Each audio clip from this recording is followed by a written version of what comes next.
Hello and welcome to the Franchise Tag Podcast with me, your host, Freddie Hall. Welcome back, Sky and Adam, and welcome Andrew onto the channel as well. What a weekend of NFL. I mean, half of it was absolutely terrible, and then the other half of it was magic. As you can imagine, as a Steelers fan, I'm pretty upbeat today. I'm sure I'm going to get shot right down to earth very, very quickly. All three of you, thank you very much for joining me tonight.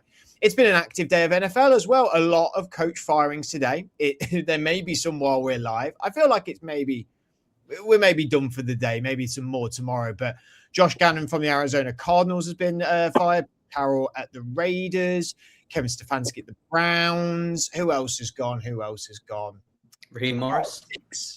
Raheem Morris at the Falcons. And then you've already got spaces at the Titans and the Giants already, haven't you? Yeah. So it's a total of 7 teams. So sorry to them head coaches. You have now gone. Hopefully they'll get a head coaching job somewhere at some given point, or maybe part of a team somewhere. But yeah, a lot of active movement, and there's still a lot of movement to come because it's the wild card weekend coming this weekend as well. We are finally into the playoffs. It has been a long 18 weeks. It has been a lot of fun. It has taken us to many parts of the world this season so far, and a few opportunities as well. I was on TalkSport 2 over the weekend, which was great. Shout out to Will Varney for having me on. Really enjoyed that first live radio show I've ever done, which was pretty cool. So cheers very much for that, the team over there. But yeah, we're going to be previewing all 6 games. Obviously, it is all now set with the Buccaneers beating the Panthers 16-14. We were like, the Bucs are going to be in, but it needed the Falcons to also lose, and they didn't. They beat the New Orleans Saints 19-17. After the Panthers Bucs game, we had the Seattle Seahawks beating the San Francisco 49ers 13-3, solidifying their top spot in the NFC. And then, of course, we had the Pittsburgh Steelers beating the Baltimore Ravens 26-24. Last-ditch field goal, but was not to be for the Baltimore Ravens. I lost my head this morning. Like you all know, I don't stay up. I lost my head on the tube on the way to work, very silently, trying to not look completely crazy on the Victoria line this morning. So as it's set, we've got the Broncos on the FC side getting that first round bye, and the number 2 seed going to Sky's New England Patriots. Number 3 seed going to the Jacksonville Jaguars. The 4th seed going to my Pittsburgh Steelers, and wrapping up the 5th, 6th, and 7th spot is the Texans at 5, Bills at 6, Chargers at 7. Number 1, like I said, in the NFC, Seattle going through on the bye.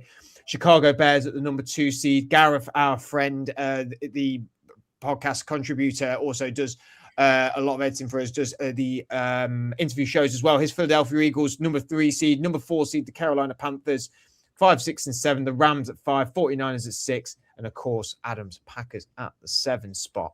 We'll be looking at the AFC, though, to begin with, starting out with the Bills going to the Jacksonville Jaguars. They've not played each other this year. Which can be said for quite a lot of these games, actually, that are coming up. This is the first time Jags have won the division since 2022. Obviously, they beat the Titans over the weekend, 41-7. And the Bills beat the Jets 35-8. It's the first time the Bills have come second since 2019. Also, it is the last time that they didn't make it through to the wild cards, past the wild card either, was that 2019 season where they lost to the Texans in overtime. I feel like everyone's going to be very Bills positive about this, but silently the Jags, I know we saw them in London and they were trash. They were terrible in the rain against the Rams, Adam. We were there. Andrew, we were there. Sky, you were there in a capacity away from us, but you were still there as well. All 4 of us in one place at the same time. Great. Never happens. They have been on a tear since then, that though. They have been looking great. And I think, it was the Titans. Yeah, I know. I get it. It's the Titans. But you got to admit, this team now, I think, has changed a few opinions and is looking more and more dangerous. Can't one of you agree with that? I fully agree with that. They've won 8 games on the bounce, and they've won every single one of them convincingly, bar a close game against the Cardinals. You say they started off slow. I think that's Liam Cohen sort of having those weeks with Trevor Lawrence, because that's the difference, is it? Trevor Lawrence is not making those silly mistakes anymore, and he looks like the quarterback that we thought he was going to be. And the defense is really, really clicking. So I think they're being really slighted here to finish that strong. They beat the Broncos comfortably on this little charge down the back end of the season, who was supposed to be a top defense. So yeah, to be their +1.5 underdog and a higher seed against the team, against the Buffalo Bills, who I don't know which Bills turn up every week. You know, they're not the same team week to week, whereas the Jags, as we said, 8 weeks of pure consistency. Yeah, last loss was what, week 10 against the Houston Texans, 36-29. And you're right, yeah, they've been an absolute tear, beating the Chargers, beating the Cardinals in overtime, Titans, Colts, Jets, Broncos, Colts, and Titans again to seal out the season. It is feeling like one of them years that it's the Bills going into this postseason. It's not, I feel like most of the time we go, this team is more than likely going to be around the AFC Championship. It's looking like a team that's going to be there, or that actually people want them to go there.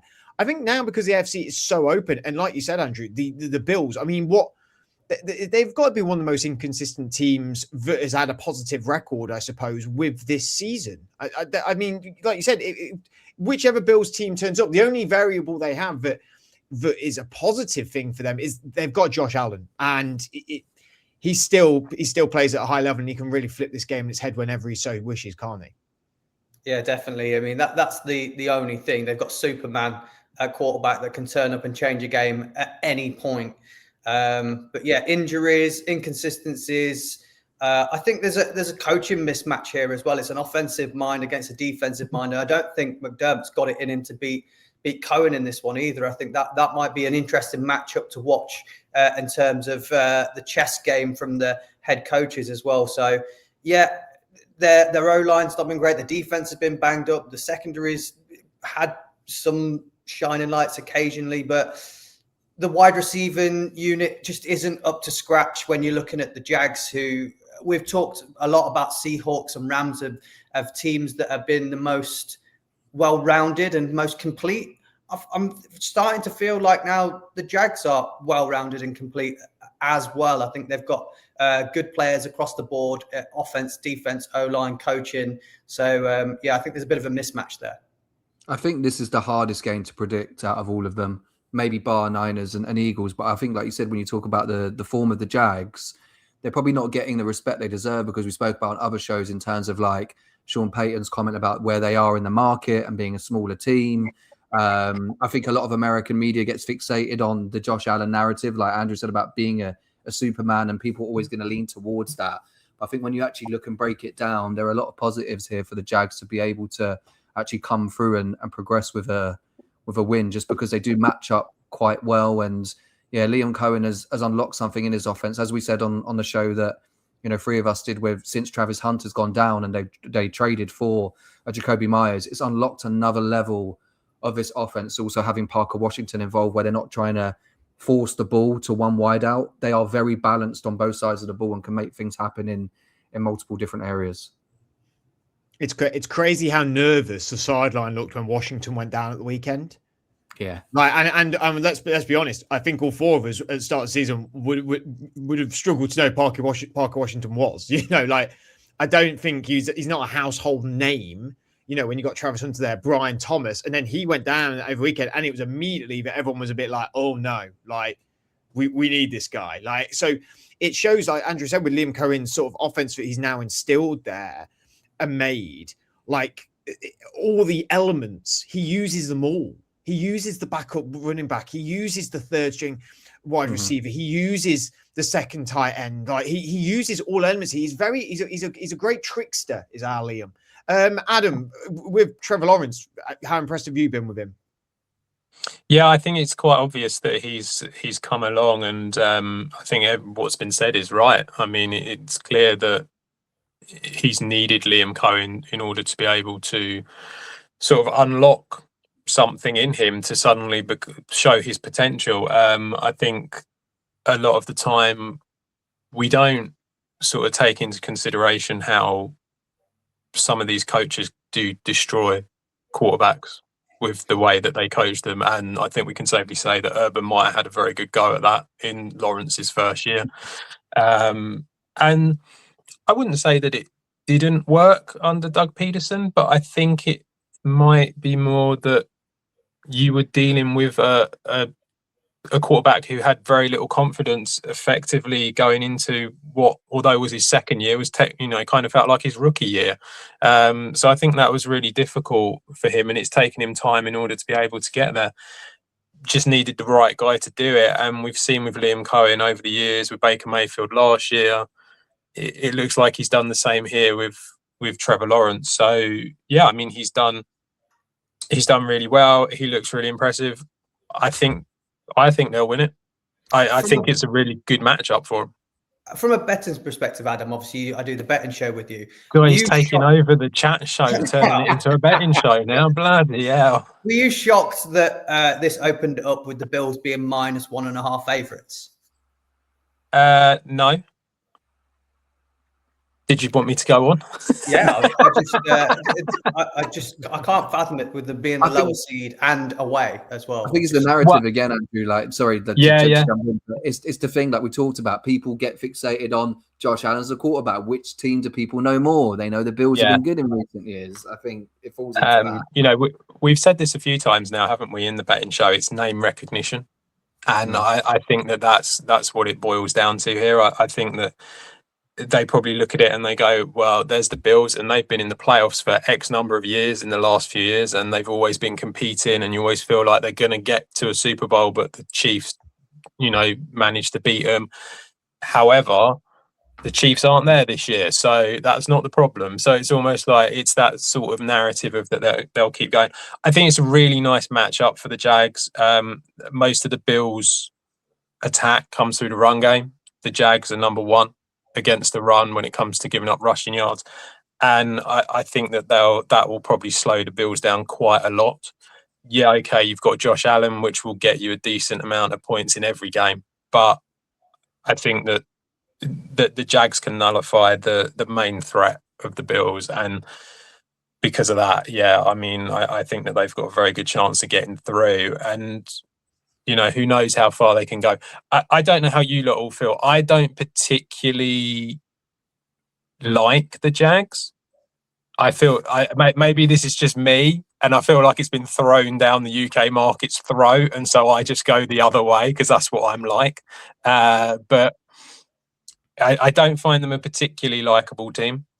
Not that I dislike them, I just don't anything them. I think one variable that sort of interconnects with that is that sort of like fear factor, name recognition thing. Like, let's be honest, if this is a reverse fiction, you said the Jags are going to Buffalo in January. It'd be different. It's 1 to 5 degrees there. It's snowing. It's the Bills, which is like a collegiate style fan base. The flip fixture is in warmer climate, but not a stadium known for being reverberating with noise. I can imagine the Bills fans are going to be the majority actually within the stadium, and it's not like it's a fortress. So I think that's what you mean in a flip of not liking them. It's more of a like, it's a not taking them serious thing. But then we've just given all the facts to why to take them serious. No, I just don't like them. So you're going to pick the Bills to win? No, I think the Jags will win. I just don't. I don't like them as a team. I don't have any sort of want of them to do well. It's funny that Adam mentioned the UK market thing, because when I was thinking selfishly, I'd said to Fred about we'll come on to the other games, but the timings of them with my Pats and his Steelers being prime time, I did instantly think the Jags will be early because of the, they'll probably consider the international factor. But if we're just going to jump into the picks because someone's got to go for, I think despite saying all of those things with the Jags, Fred raised a point which is so true with the weather. I mean, if Josh Allen can get it done in the snow in Buffalo, he's probably going to walk into a slightly cushy looking Florida and think, I fancy myself here. And I'm hoping for a reverse jinx, guys, because obviously I don't really want the Bills to win it, all being that they're from the AFC East. But just think how good it would be if they did bottle it, the fact that there's no Mahomes, Lamar, or Burrow. But I'm still going to lean towards Buffalo and hope that I'm wrong. Andrew, you're definitely leaning on the Jags as well. So it looks like I think there's a possibility, like I say, with how rounded their squad is and how good the team is across the board. I think there is a good possibility of having a really good run at the championship game. So I do like the Jags in this game. And to Adam's point as well, they're not even the biggest team in their own state, are they? They're Gators fans in Jacksonville, aren't they? I'm going to have to err on the side of Sky. It's Josh Allen. It's the Josh Allen factor for me. And I know. But I just think he can turn it on. And again, there's some factors here that can really, really help him. So I'm going to have to side with them on this occasion. Let's go on, though, to the specialist subject of one of our guys on this evening. That is the Los Angeles Chargers going to the New England Patriots. Sorry to add that January 11th, the Bills-Jags game is at 6 p.m. This game is January 12th, with 1 a.m., so it's the 11th into 12th. Not played each other this year. First time the Pats have won the division since 2019. They did lose in the wild card that year to the Titans. But last time the Pats made it past the wild card, they won the Super Bowl in 2018, obviously. They beat the Dolphins over the weekend, 38-10. The Chargers came second last year and lost to the Texans in the wild card, 32-12. They haven't made it past the wild card since 2018. And when they did, they lost to the Pats 41-28. Now, Chargers did lose to the Broncos 19-3, but they didn't play the starters over this weekend. I mean, we've got to start. Sky's obviously got to take the lead on this because he's our resident Patriot. Chargers, okay, a team that's formidable, Justin Herbert, Harbaugh, but they have been beat up, mate. And at the same time, when you've got Drake May VP playing like he is, I mean, you've got to be happy with this matchup. I think you've got to be happy with this matchup, to be honest. If the Chargers were fully fit, I sort of played it down earlier. I just think they're not fit enough. I am really happy with it. And when I was talking about reverse jinxes, it's funny that you mentioned 2018 because we played them in the divisional round. And I remember at the time doing a video and saying, I think the Chargers are going to win. But deep in my soul, I knew that we would win that game. And then obviously went on to Lombardi. And I do think obviously the Chargers are a good team, but, you know, their left tackle's been out with a hamstring injury the last 2 weeks. Obviously, they rested Hampton and Herbert. But I mean, it's not his throwing hand, but Herbert's been dealing with a broken left hand since week 13. I think the secondaries, Dante Jackson's might be banged up in their secondary. So there's obviously opportunity there. And we've seen a lot of the Patriots playmakers. I know Stephon Diggs has had a phenomenal season. Bino Butte was good. Kyle Williams has been getting more involved. I think Hunter Henry, there's obviously the narrative there going up against his old team. You probably do expect Drake May to use him as a safety blanket and him have a big matchup. And I also think that, you know, Vrabel just seems to have something bought in with this team. And I know Adam and me and him have had many conversations on and off air about this good old schedule. But there's a lot on the line here for the Patriots in needing to get a win in the playoffs so that narrative is sort of slightly taken down a peg. There will still be people that will say, yes, the Chargers were banged up. But who's not banged up at this time of the year? Will Campbell's just come back from injury as well. You know, it's big for us. And then we've also had Jared Wilson. Hang on a minute. That's the opposite of being banged up if he's just come back. No, but he's just like the guys I mentioned. The Chargers all their players can't play. No, I think their left tackle, what's his name? Salya. I'm going to put their backup left tackle. Well, yeah, the actual starting left tackle went out a long time ago, didn't But we can't be talking about Joel now after like 15 weeks. Well, no, but the point is like if he was there, they would have a better chance. So they've not got Joel or Rashawn Slater. No, exactly. Well, do you know what? We're going to win. The only thing I'm worried about, again, is the obvious, but I do think that as good as Colton Davis and Christian Gonzalez have been, Lad McConkey seems like the sort of guy who would step up in this sort of game. And we've had many white boy slot receivers do damage to other teams over the years. So after saying all of this, maybe it will happen to me on Sunday Night Football and I'll have egg on my face. I just think they're just not at their full best, the Chargers. And if they're at their full best, I think there is a chance. I think you would maybe lose this. I just think they're not in form. They're banged up. They're not even. They've been swapping and chopping and changing who they have on their offensive line. and it just doesn't make for good viewing and for really erring on the side of they're going to be successful in this game. I think it's a very, very interesting matchup, and it is a very much we can harp on about the schedule, but it is a bit of a prove it game, I suppose, for you guys. I suppose, does the narrative go if you beat the Chargers, you're going to win it all? No, I still don't think. I'm quite honest. I think compared to a lot of fans, I don't think we're going to go all the way. I actually was sticking my neck out. I think the Bills play the Broncos. To be honest, I've picked the Broncos all year, and I think the Bills are probably the only team that, when the lights are bright, can beat them, because I think that defense will step up. But I think the narrative of the Patriots has been going into the season was a lot of people saw us making the playoffs. And if you can make the playoffs and get a win, given all the salary cap space that we have for this offseason as well, there are a lot of nice building blocks. But I think you just want to get at least one win in the postseason so that when you're back in that scenario next year, you're not trying to get your first win again in a new regime. Look how confident he is. He's saying when we get back to the playoffs next year already. Oh, of course. No way can Chargers win, lads? I think this is a tough matchup for the Patriots. I'm not as confident as I put it in the group, and I think Sky thought I was taking the piss. I generally put it in the group, and I was like, "Oh, he thinks I'm having a laugh." I think this is a tough matchup for them. I think there's a redemption game here for Justin Herbert. They've been to the playoffs. The Patriots are a very, very young team that a lot of their players haven't been to the playoffs before. I know Vrabel has, but the players haven't. Virtually most of them, they're all very, very young. I think this is the first time there for them, whereas the Chargers, there's a lot of them that have been there before, and they've got Harbaugh who's been there before. And I just think when you're talking about, the O-line, well, the Patriots O-line isn't their strength, is it? It's not like incredible. So, there's a match there where the O-lines, I could say, are similar. So where you're looking at, has the Patriots pass rush been excellent? No, it's been decent. It's been okay. It's not been amazing. So, will Herbert have time? Possibly, yes. The defense, I think, is still good at the Chargers. And when it's Harbaugh and Minter, that it doesn't matter. Look at what they did against the Broncos starting team.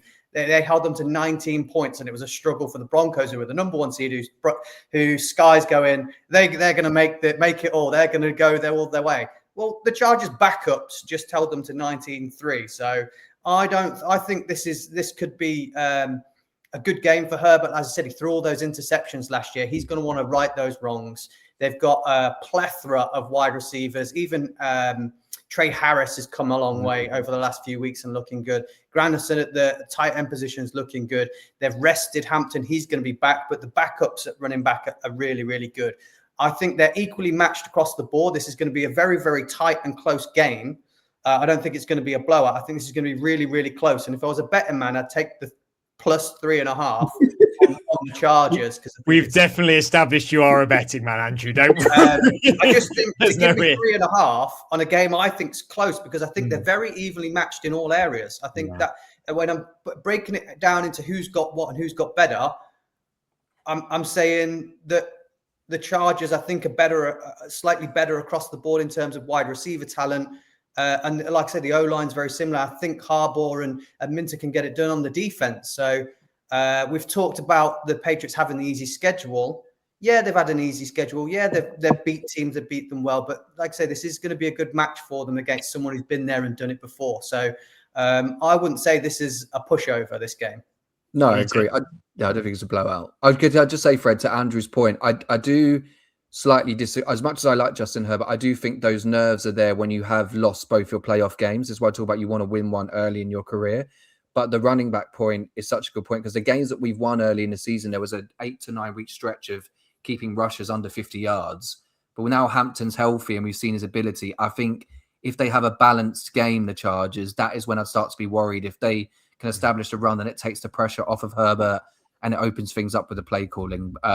I don't think Herbert will be the difference maker, but I think there are enough playmakers on that offense that, again, if they can balance the play calling, then it makes things difficult for our defense. So, Sky, if you're definitely Patriots win, and Andrew, I feel like you're a Chargers win. I don't care. Come on. Literally, I'm down the middle. I have no. What about me, Adam? For me, I would like the Patriots to win for Sky, But at the same time, I would laugh my bollocks off if they lost. I really would, because it would just prove what you've been tie saying all into year. that narrative so beautifully. But even if we win, we're going Um, to have a narrative. But yeah, there we go. I don't know which way it will go. I think pretty much everything that Andrew said was right. I think it will go. It'll be very, very close, and it could go either way. I am also. Andrew has convinced me as well. I actually think. What, Fred? You literally Sky spoke, and you were like, "Oh yeah, Chargers haven't got a chance. They're going to get blown out." This is all. You have convinced me. This is a debate. This is a show where I can be swayed, and I have to admit, you make compelling arguments. And actually, when I think about it, yeah, the Patriots team are quite young. It is their first sort of first hurrah with Vrabel and May. And I actually don't think. They get bounced on the first one against the Chargers. The Patriots can go away from the season going, we won the division. We played the Chargers, who are a good team. We've looked really great. We've won over 12 games. Okay, next season, we're maybe not going to win as much games, but I think the Pats are close to having a really great team, and I still think there's some missing elements, and I do think the experience is on the side of the Chargers as well. So I'm going to take Chargers. I think Harbaugh is a factor as well. He is a factor, and Vrabel is, but Harbaugh has got that experience. So Look what you've done. Sky's like meditated now, trying to get through this. All I'm picturing is Drake May with the MVP trophy, and it's getting me through. Yeah, until they give it to Matt Stafford. Yeah. You see that Brady even basically alluded to like legendary career, and I was like, this is exactly what I knew would be the difference. They're going to go, here you go, Matt. Well done, you old man. I mean, he's probably only like 4 years older than me, but it's fine. Well, we'll talk definitely about the Rams in a moment, but let's stick to the FC for the minute. And that is the last game, which is on January 13th, 12th and the 13th, 1 a.m. The Houston Texans go into the Pittsburgh Steelers. Again, not played each other this year. First time the Steelers have won the division since 2020. They lost in the wild card to the Browns that season, 48-37. I remember that game really clearly. Last time we made it past the wild card was 2017. We lost to the Jacksonville Jaguars 45-42, and that was in the divisional round, and we got the first round bye. We did beat the Ravens 26-24, like I said. The Texans came second in their division. Last time they did that was 2014, but their record was 9-7. So they actually missed the playoffs that season because their record was so poor. The last two seasons, they have progressed through the wild card, but that's it. And also, since D'Amico Ryans has joined in 2023, they've not missed the playoffs once. So say what you want about sometimes this Houston Texans team. D'Amico Ryans has done something here, and we've seen that, haven't we? Because the big story for this game really is the Texans defense, who have just been sublime this year. It is exactly why I think the Steelers will lose. We will bounce out, and I, in a way, didn't even want to beat the Ravens because actually I needed them to lose, so we didn't make it. So mass change could happen in Pittsburgh, but it's not going to happen because we've got to the playoffs and won the division, and we're going to get inevitably bounced. Houston's defense are just too good. They've got blokes everywhere, and they do. I mean, they get, what was it, 38-30 against the Colts. Okay, but the Colts have got a way better offense than the Steelers have. Our offense has been terrible since losing DK Metcalf to them, that ban, and also now with Washington out. This is going to go one way, and all four of us are going to agree on this, aren't we? Yeah.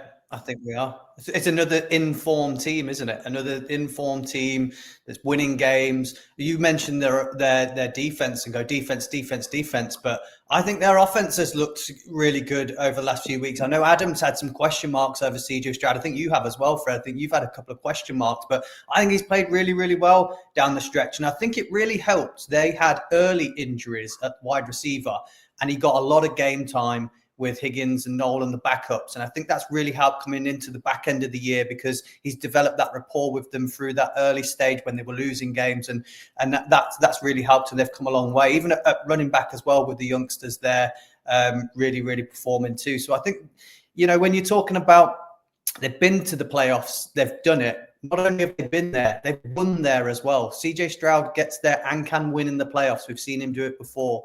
So, yeah, I really like the Texans this one. They're another team that I think no one's going to want to play them with how their defense is playing. And I think D'Amico Ryans needs a tip of the hat for what he's done there as well. So, Yeah, as predicted earlier in the year, Fred, before the free agency, Pittsburgh Steelers one and done.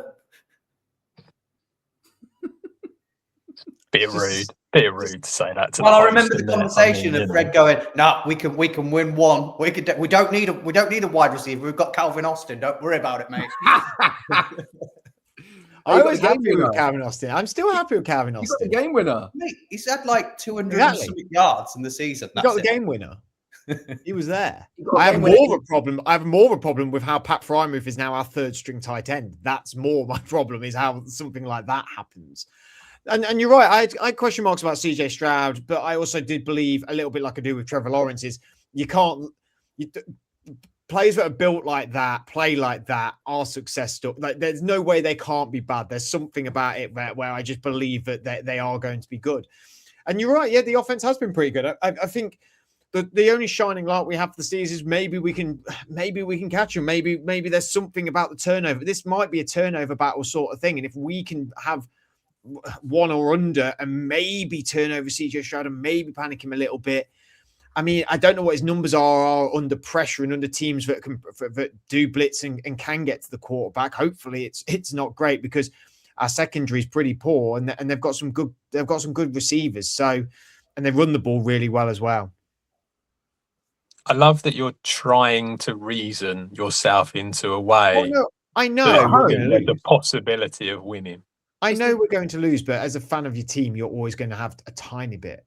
But you know, It's the lowest scoring predicted over under of the wildcard weekend, isn't it? Set at 39.5. So the betting market is suggesting it's going to be a low scoring game. So that's your only hope, that it is low scoring and you're in it towards the end. Because if not, then I think it's just going to be bye straight away. That's what I mean. A little bit of, even like last night watching that Ravens game this morning, I was like, if we keep in touching distance, there is always a chance with the Steelers. Like, there is always a little bit of a chance, because we can make something happen. But the defense is just too good for the Houston Texans. It's just too good.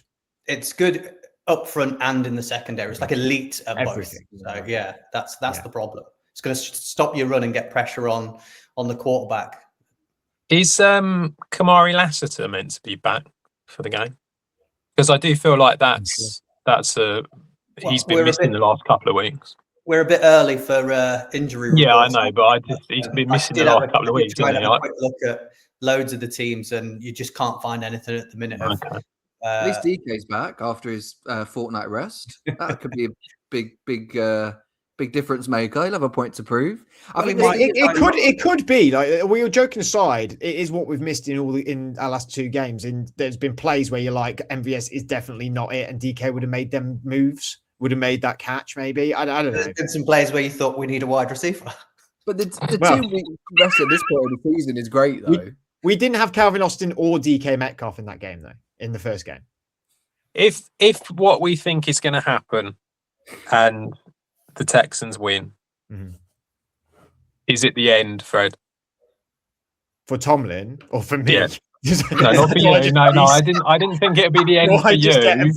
I wasn't gonna endorse that. I was thinking more, is it the end, or is it the beginning of a new regime? No. Even if we get bounced, this isn't the beginning. We had to not make the playoffs, I think, for this to be a complete reset. I just don't see, now, in a way, having Stefanski go from the Browns, it almost, as a Steelers team organization, you go, well, they're still just in disarray.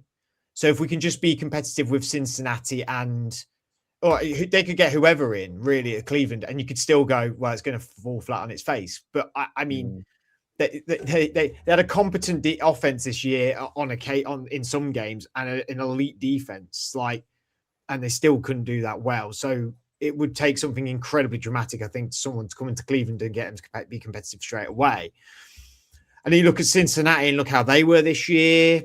Without Joe Burrow, they're nothing. Joe Burrow's injury-prone quarterback. And then the Ravens have missed a beat a little bit as well. So maybe the Steelers now are looking at it like, oh, well, we're just sort of still within it. You're like, well, no, we're not. We absolutely are not. We're still within it. To Andrew's point, we haven't got wide receivers. We haven't got a good running back. We've got 2 competent ones. Aaron Rodgers is a 40-year-old quarterback at this point. What's the future with that? And then you look on the flip side, Cam Hayward, TJ Watt, all older. Highsmith getting older as well. Traded for Ramsey. He's an older player. We've not developed our younger guys in terms of at the back end. Joey Porter's no better today than I think he was when he came in. Yes, we've developed our defensive line guys in Harmon and players like that, but there's not much more to it. Like, if we want to do the running back tight end thing, let's go get a solid running back, a proper running back. Well, you thought you had, hadn't you, with Caleb Johnson, to be fair? Like, there was lots of high expectation from him. You're not wrong with that. But yeah, I don't know. Like we said last week, we said it last week, and I said it also on the radio as well, is that, this was meant to be our buy all in year. Well, I think we kept a few chips to ourselves still. We should have gone a little bit more extravagant. And I could look this off season, and there's free agent wide receivers that potentially are going to be there. And I would say go and target a few of them. I mean, we could really go all in and just chuck all the kitchen sink at it next year. I don't think we will. We'll play it conservatively again, and we'll end up mid-record, maybe making the playoffs, maybe not. Probably 9-8. Maybe you could take a punt on Malik Willis. I wouldn't mind that. I absolutely wouldn't mind that. I wanted Malik Willis over Kenny Pickett in the first place when we drafted Kenny Pickett, if we all remember that. I remember my disappointment, of which I definitely put on social media if everyone wants to scroll back and look at that at some point. Can I just say, friends, one last thing, just to give you some small... It's a clean slate, the playoffs. You've won a division for the first time in, 5 years? Rodgers probably had his best game that I've seen. Like, when the lights were bright. He had a big game yesterday. Have you got a bet on how many times I can say when the lights are bright or something? What's going on here? The lights are bright. It's the playoffs. He just looks around the room and sees what's there. And he's like, that's my inspiration. You won't be waving your white flag just yet. I was going to say, I was about to say, is it a Dido lyric? I was just about to go down that route. You never know, Fred. You never know. Right, on to the NFC. That put the AFC to bed just there. And on January 10th, 9:30 p.m., we've got the LA Rams traveling to the Carolina Panthers. These guys did play each other in week 13, and the Panthers did come up on top at home. They won 31-28. It was one of them shock results that happened in the mid-season. Probably one of the results that got Rams to finish second in the division and not really compete for that bye, for week 1 bye, really. Rams second division, they did that last time in 2023. They lost to the Lions in the wild card that year, 24-23. They did get through the wild card last season, but they lost to the Eagles in that snow game, 28-22. Weirdly, that was me and Sky were together when we watched that game. We were in Brewdog in Waterloo with a couple of friends. It was a very good game, and we were very much supporting the Rams that game as well. The Rams beat the Cardinals 37-30 over the weekend. The Panthers have won the division first time since 2015. They lost the Super Bowl that year, if you all remember. And it's the first time in the playoffs since 2017, of which that year they lost to the wild card to the Saints 31-26. And obviously they did lose to the Tampa Bay Buccaneers over the weekend, which meant it all fell down to the Falcons-Saints game. I mean, I always think there's got to be one game that there's like an upset in the wild card. And I don't think the Chargers-Patriots is enough of an upset if the Chargers beat the Patriots. I think that's two very equal teams. This smells a little bit of me to maybe an upset. I'm not going to lie to you. I don't know why. I think the Rams, 5 weeks ago, we said the Seahawks and the Rams, 2 most complete teams. I think the Rams have been a little bit found out in the last 2-3 weeks. No, Adams is back. I think and revenge. As much as, and not to just, I'll just have to pull it back just for Adam's sake. A Panthers team that the Patriots destroyed, by the way. Just to throw that out there. But also Matt Stafford, Devontae Adams back. I think the Rams will be licking their lips to get a bit of revenge here. And they've sort of known in the last couple of weeks. I agree with Fred that I wouldn't say they've been found out. I think there's potential things that, defensive coordinators can look at, potential exposed areas in future matchups. But I think when the Rams are clicking, they've had this moment sort of ready for, they've had this in their mind the whole time. They knew they were going to be a playoff team. And no one is going to want to play them when they're fully healthy. And I think out of all the games, this is the one that I had penciled down as the blowout. I think the rest will probably all will be close, but this is the one where you might as well turn it off probably by early third quarter, because I expect the Rams to be up that much. Well, they are the 10-point favourites, so suggesting there could be a blowout here. I think that is a bit of a disrespectful to a team that has qualified for the playoffs. But I do agree with Sky that the Rams are back now. When Adams is in that offense, it opens up everything for them. And the red zone, they know where the teams know where the ball's going, but Adams has just been catching touchdowns for fun all year in the red zone. So I do find that. I do think that Panthers might cause them some problem, and it might not be as much of a blow up as Sky thinks, because, you know, Ted McMillan and Leggett are both big wide receivers, and that's where the Rams struggle in terms of their weaknesses. So I think those two could cause them some issues. But yeah, I know Fred's a big fan of Bryce Young. I think he's a competent quarterback. I don't think he's a playoff winning quarterback. I think he's more of a bridge guy than a starter, and he's definitely not a backup. He's sort of that in the middle range, isn't he?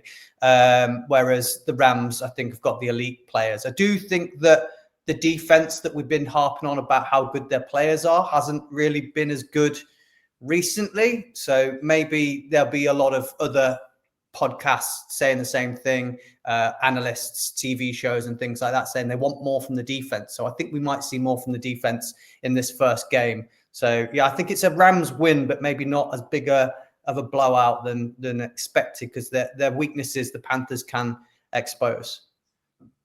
Leggett had 1 yard against them last time. Just to he's still a problem, isn't he? Doesn't matter about it. No, but I'm sure I feel I'm just taking Adam's feet. It's not going to happen, is it, Adam? Come on.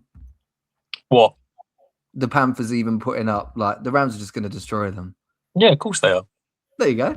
On to the next one.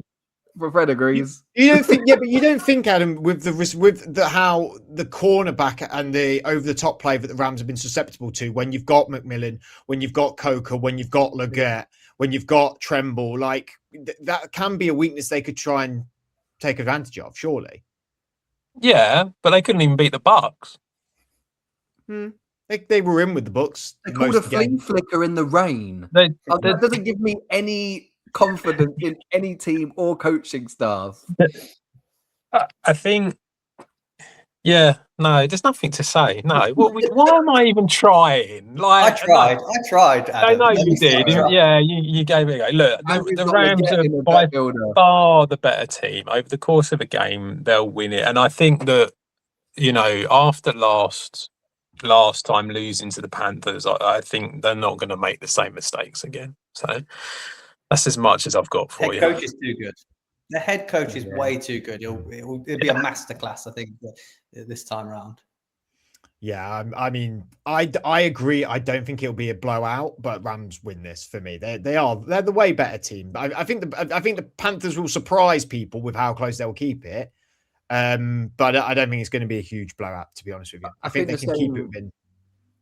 Fred, I was just going to agree with you. I think the same way that I agree with you that there will be an upset is the same way that I feel, well, one of the games has to be a blowout. It doesn't have to be, but yeah, I get what in your head, we all naturally do that, where we go, okay, which one of these is going to be lopsided matchup, and which one of these is the potential is the upset there. And out of all of them, I just think if there was going to be one that I would call a blowout, I think 90% of people would lean towards this one. Yeah, and I also agree with Andrew in terms of coaching. You know, head coaching does matter at this point in the playoffs. It tremendously matters, and Sean McVay's just spot on when it comes. I mean, they were very, very close to beating the Eagles and going to that NFC Championship. And I think a lot of people thought, really, if the Rams had beaten them in the snow, the Rams would have won the Super Bowl. I think there was a legit people thinking that last year. I mean, we definitely spoke about it when we watched it together, Sky. That if they could beat them, this is their Super Bowl to lose, really. Because if they can beat the Eagles in this manner, playing against the Chiefs in a covered stadium with in New Orleans, that they could definitely cause some problems. And like I said, they've got fit and healthy. You know, we joked about DK being away for 2 weeks and come back healthy. Devontae Adams being away for a couple of weeks and coming back healthy was smart. They've not rushed him back. He's tremendous. He allows Puka Nakua to open up. They're formidable. I think the Rams are one of the most fun teams for me to watch in general. Yeah, they've got Blake Corum seems to be popping as well now as well. Yeah. They've got the duo at running back as well. So we're talking about wide receivers. No one's talking about that too much. That Blake Corum's really come into his own lately. And Kyron Williams, obviously. Well, he's already good. Yeah. Let's go to Adam. Obviously, the Green Bay Packers playing the Chicago Bears. That division rivalry on January 11th, 10th into 11th at 1 a.m. Obviously, played each other twice already. Split the wins between you. Green Bay winning the first one 28-21, and Chicago winning the second one in week 16, 22-16 in overtime. Winning in your own places as well, not winning on the opposition's field. First time the Bears won the division since 2018. They did lose in the wild card that year to the Eagles 16-15. They haven't gotten past the wild card since 2010. And when they did, that was when they lost the NFC Championship to the Packers in 21-14. So a lot of theme in here. Shout out Jay Cutler. So again? Shout out to Jay Cutler. Big Jay Cutler. Packers came second for the first time since 2023. Obviously came third last year and got into the playoffs. 2023, they also got past the wild card, beating the Cowboys, but then lost to the 49ers. Did lose to the Vikings over the weekend, but you didn't play your stars. You played your third string quarterback at this point. You can take the lead on this, mate. Are you going to beat your division rival? No. Oh. Would you like to explain why?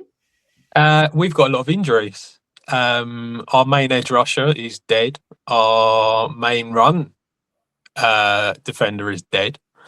And I think that we saw that when we played the Bears a few weeks ago in Chicago. That was kind of what was the biggest problem. And I think that's an issue. Unfortunately, our offense is solid, but it's not great. It's not really been firing amazingly all season, to be honest. And although I think that resting Jacobs and Love has all been a good idea for this last game, I think unfortunately they are just. There's no momentum at all at the moment. It's very sort of, it's been very hit and miss. And even when they were playing against certain teams, it was quite hit and miss.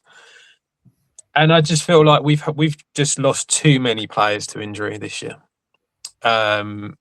which has just caused it to kind of be a bit of a non-event in my eyes, to be honest. And I think for a lot of Packers fans, I think they feel quite similar. It's just a lot, so many injuries. It's caused so much upheaval in the team that I just don't really see where they're going to go. They've got a chance, of course. They've got a chance. I don't think there's much between the two teams, but I don't think the Bears will go much further. Let's put it that way. So yeah, I don't think either team is particularly great and are worthy of going very far in this one. I was opening up the floor to Sky and Andrew if they wanted to retort with stunned by my analysis. That's what we like to see. It's harsh to say the Bears potentially can't go far, but obviously I've been quite. I don't think they will. It's not that they can't. It's that I think they'll come up against a stronger team. I think they obviously could be helped in the next round. That we probably with the fact that they will avoid Seattle, being the second seed. I just think that.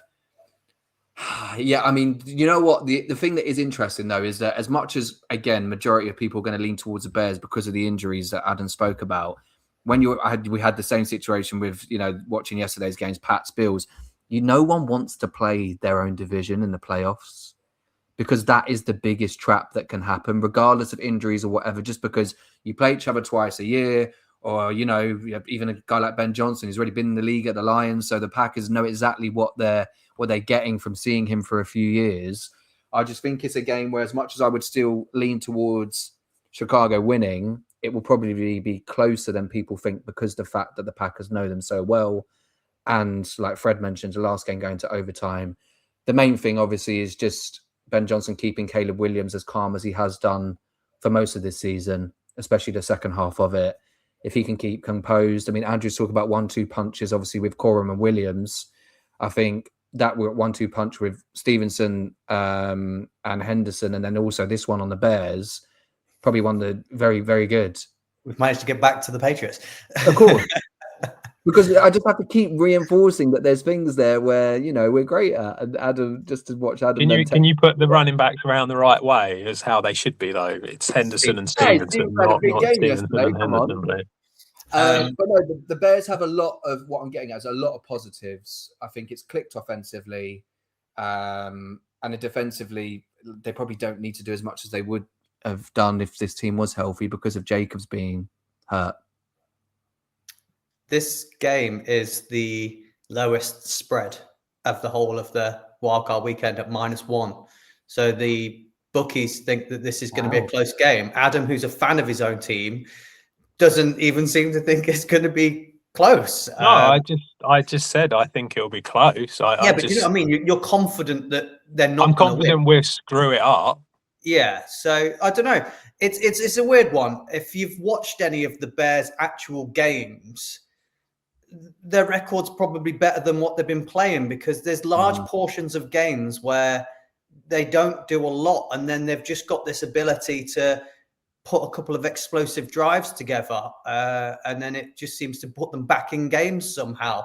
I'm not sure whether that'll fly against the Packers because the Packers, although they've got injuries, their strength is how good their defense has been, and you've still got really quality players on that defense. You know, you lost the guy that you didn't have last year, so that's not too bad. And your offense can be really, really dangerous with the weapons that it's got. I just think they're both coming in with losing back-to-back games into this game. I just think that maybe the Bears having a bit of a wake-up call going into this might actually spur on the youngsters a bit. I know we talked about youngsters with the Patriots. They're going in with all the confidence in their game, and that might sort of hinder them a little bit. Whereas the Bears, all their youngsters are going in with a couple of losses into this game. And I just think that and the mindset, you can be like, we need to reset. We've had a wake-up call. We've been brought back down to earth. We've got something to prove now.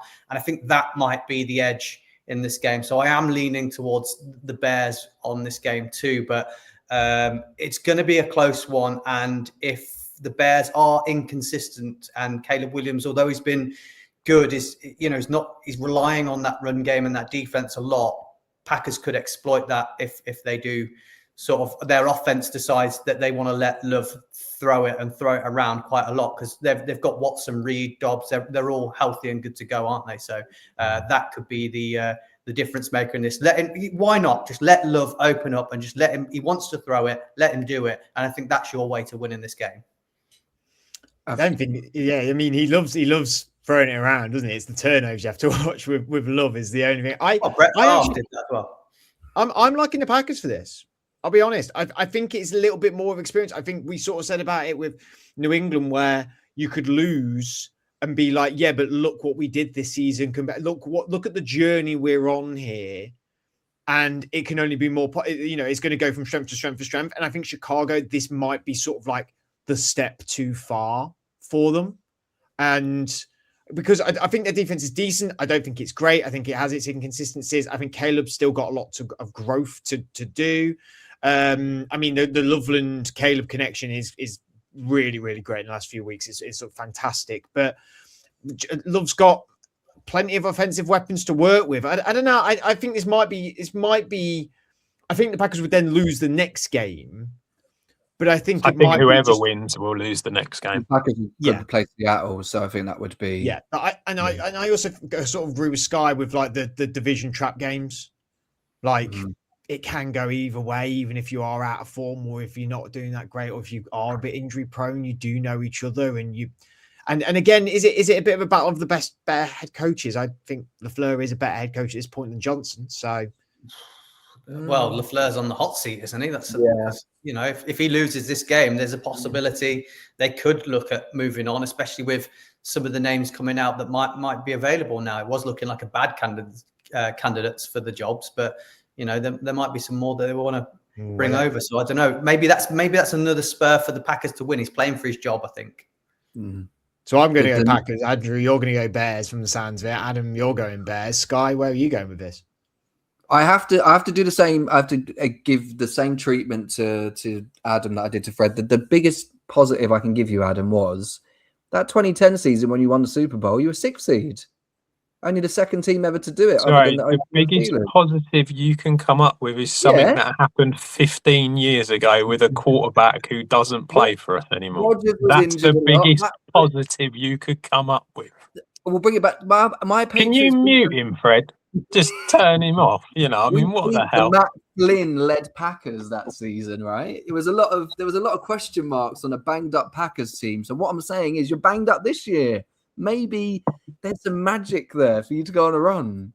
Is he still picking the Bears? I'm still picking the Bears. On to our last game, and that is the San Francisco 49ers playing the Philadelphia Eagles on January 11th, 9:30 p.m. Again, haven't played each other this year. 49ers came third in their division, obviously 12-5, though, 3 teams from the NFC West going through.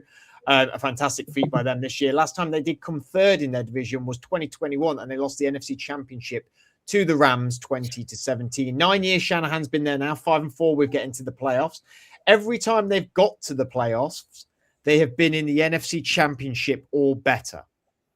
Didn't know that until I researched today, which is pretty interesting. Now, Eagles win the division for back-to-back years. Obvious Super Bowl reigning champions, defending champions. Last time they didn't get past the wild card, though, was 2023. They lost to the Bucs that day, 32-9. And Sirianni has also got to the playoffs every year since he came in 2021. In the history of it with Sirianni, if they don't lose to the Bucs, they go to the Super Bowl. That's pretty much their history. Is that both the times they've been bounced has been to the Bucs, and both times they haven't played them, they obviously went to the Super Bowl and lost to the Chiefs, and then went to the other one. And sorry, if they didn't, and last time they played 49ers in 2020, beat them 31-7, but they lost the Super Bowl to the Chiefs. So yeah, basically, if they don't play the Bucs, they go to the Super Bowl pretty much. So who's winning, Fred? Because you've made a case for both of them. I think the Bucs are winning. The Bucs may be winning. Yeah, Tampa's going to win. I just think this is. I think the Eagles have. There's more. There's actually more question marks over the Eagles than the 49ers. I think we know what the 49ers are at this point. They're very injured, but they're still very capable of putting in great performances. I would have 100% agreed if I didn't just watch what happened with them against the Seahawks. Because everything that I thought the 49ers were, I don't know if they are now. I don't think the Eagles are the Seahawks, though. That's my thing. They do always turn up in the playoffs, though, for the most part.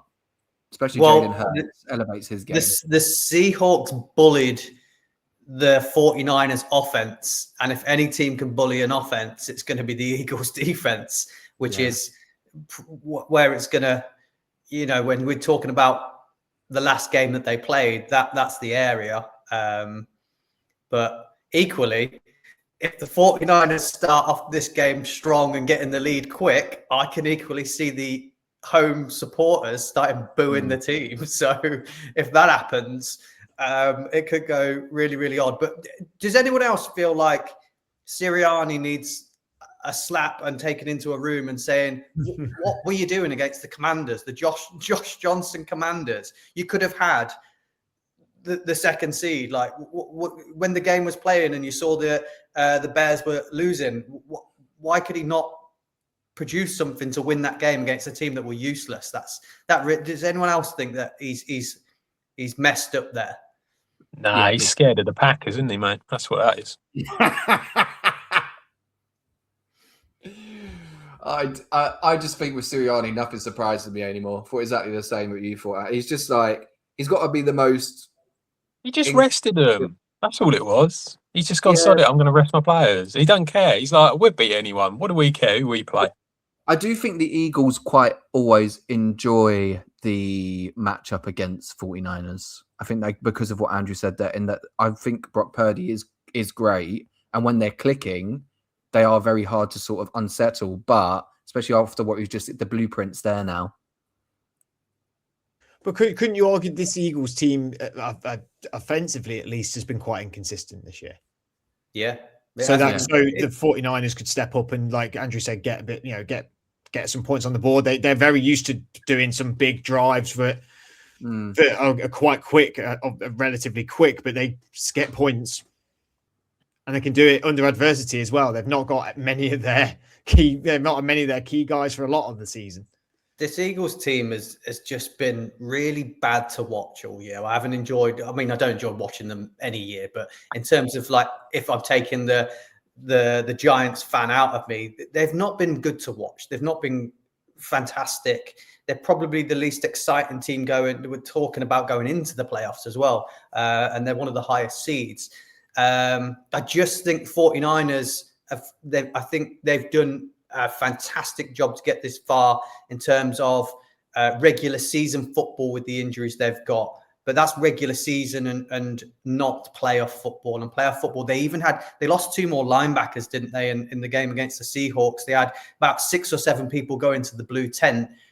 I think it's one too many. I know they rested a few on offense, but maybe it's one too many. I would love to see the 49ers win this game. I think it would be, a coaching masterclass to get past this Eagles defense to win this. But it's a boring team in the Eagles against a banged up team in the 49ers. It's I don't know it's a weird one to call. Obviously I want the 49ers to win, but as I said, the matchup favors the Eagles, doesn't it? I'm going to pick the Eagles in the spirit of a reverse jinx. I think this week, other than the Patriots, I'm just going to pick every team that I don't want to win. So I'm going to go with the Eagles because there's enough there to at least justify it with, like you said, they're banged up, Andrew, and there's a lot of blueprint there for the Eagles defense. The game's going to be one if the Eagles defense can play on their terms. I still have massive question marks over the play calling offensively for them to, make a deep run. But yeah, I think the Eagles probably have, because the Niners fans, I keep seeing Niners fans talking about, but Fred Warner should be back at some point in the playoffs. I'm like, you have to get at least to the title game for that to happen. Like, you've got to at least get through 2 games first. And as much as I like Brock Purdy, I just think maybe it's one place you don't want to go and play. One of the top, say, 3 to 5 stadiums in the league where it's going to be particularly intimidating. I'd have to agree with that. I think I'd like San Francisco to win, I do think, and though I could see San Francisco win it, I think I agree with Andrew with it. This is maybe just a step too far. I mean, when you're down to like your 4th string guys against, the Eagles offense hasn't been great, but it is still Saquon Barkley. It is still Devontae Smith. It is still AJ Brown. Like, they're still really good players. And as much as I did the whole, how well the Niners have done in the playoffs, if they're a team that does start to thrive, that in recent years has thrived in that playoff big game scenario, it is the Eagles. And they have come out again, only against the Bucs have they not done well, but they have thrived in them games. And I think their defense, it doesn't shy away in the playoffs. Their defense is too good to shy away. And actually, maybe I think Purdy's pretty decent, but they have enough firepower on their defense to make it really uncomfortable for Purdy. And I think that's where he gets a little bit, I think that's where he gets a bit loose, to be honest. Yeah, agree. Sorry, did you want? Yes, agreed. I think Eagles win easy. 49ers are banged up. And they've still got Christian McCaffrey. Just give him the ball. I think they have a better record than what they've actually been. Myself, I think the schedule's been kind. Very interesting how he always says about the Patriots. Who are they beating? And then it's, the schedule's been kind to the 49ers. I think the schedule has been kind. We said this before the season started, that the 49ers had one of the easiest schedules going into it, but they've managed to get these wins with the injuries. So, if they didn't have the injuries, done well. It's, as we said when we were talking about the coaching, I think it's been a very impressive coaching performance from Shanahan this year. But I think the Eagles, I think they might grind their way quite a long way in this playoff run.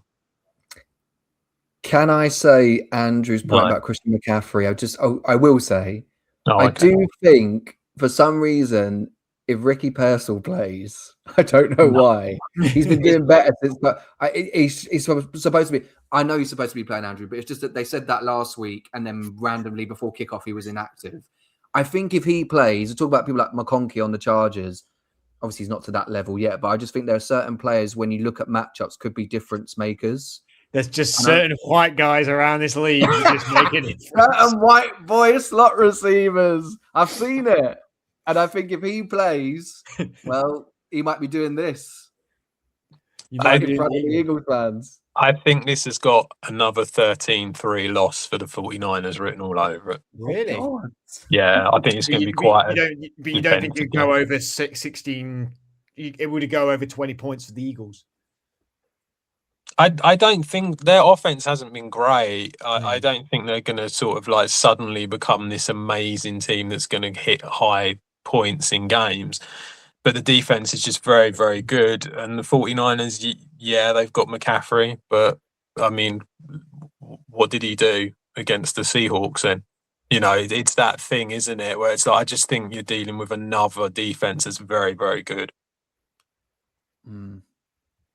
Well, we shall have to wait and see what happens in the wild card weekend. If anyone wants to see the schedule, because obviously the timings are very late into the night, make sure you go to NFL.com for that, or and check it out. It's going to be a heck of a weekend. Andrew, Adam, Sky, thank you very much for joining me. Thank you very much for either watching this on YouTube. Make sure you like and subscribe, or on any podcast platform where you can also subscribe to us. So I hope you were listening as well. Enjoy it. Enjoy what is going to be a fantastic few weeks of playoff football. We are very much looking forward to it. Lots of content coming out to you. The betting show will be back at the weekend with Andrew, and Adam. So make sure you check that out. Until then, I hope you enjoyed it, and we'll speak to you and see you all very soon.